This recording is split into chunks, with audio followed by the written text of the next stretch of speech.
Good morning बच्चों। Chapter आज आपका है 4 और इसमें 4 में पहले मैं आपको एक्सरसाइज करा चुकी थी 34 और आज मैं आपकी एक्सरसाइज कराऊंगी पेज नंबर 35 की। तो इसमें आपको क्या करना है, आखिर उनकी किस्मत चमक उठी, क्या करना है। सबसे पहले देखते हैं रंगीन शब्दों के स्थान पर उनके सही समानार्थी शब्द लिखकर वाक्य दोबारा लिखने हैं। ठीक है, ये एक्सरसाइज मैंने नहीं कराई है।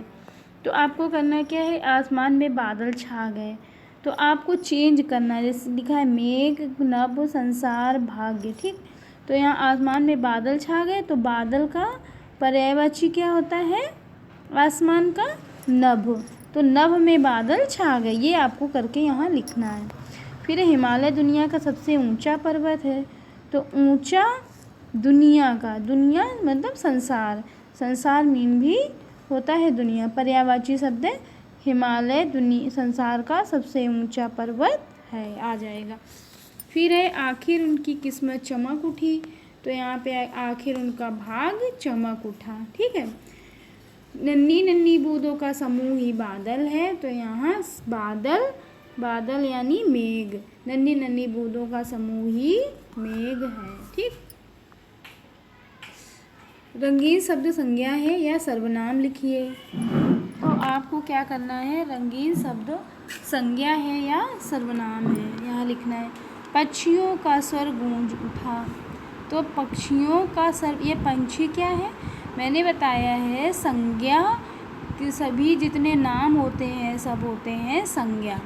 तो पंछियों, पंछी क्या है, संज्ञा है, तो यहाँ पे लिखना है संज्ञा।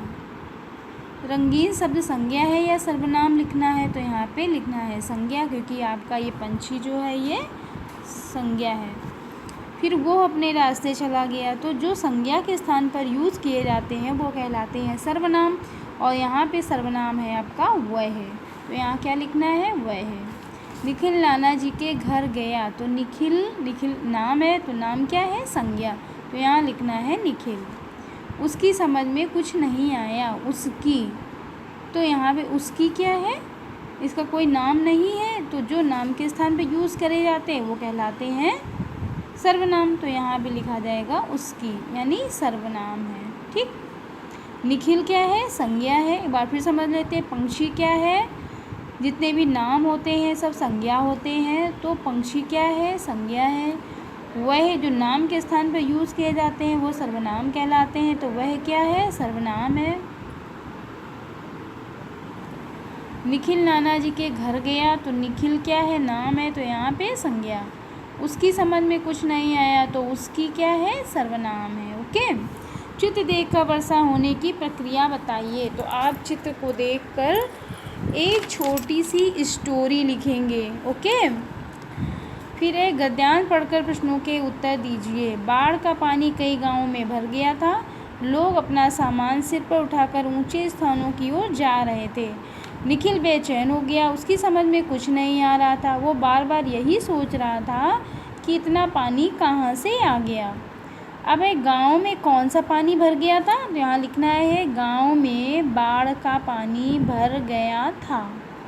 लोग ऊंचे स्थानों की ओर क्यों जा रहे थे, क्योंकि पानी को देखकर लोग घबरा रहे थे और पानी से बचने के लिए लोग ऊपर जा रहे थे। तो आप यहाँ लिखना लोग ऊंचे स्थानों की ओर क्यों जा रहे थे, तो यहाँ लिखना पानी से बचने के लिए लोग ऊंचे स्थानों की ओर जा रहे थे।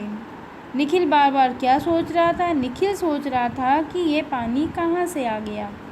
यह गद्यांश किस पाठ से लिया गया है, तो यह गद्यांश चैप्टर 4 से वर्षा नामक पाठ से लिया गया है। ओके बच्चों, इतना आप कंप्लीट कर लीजिएगा।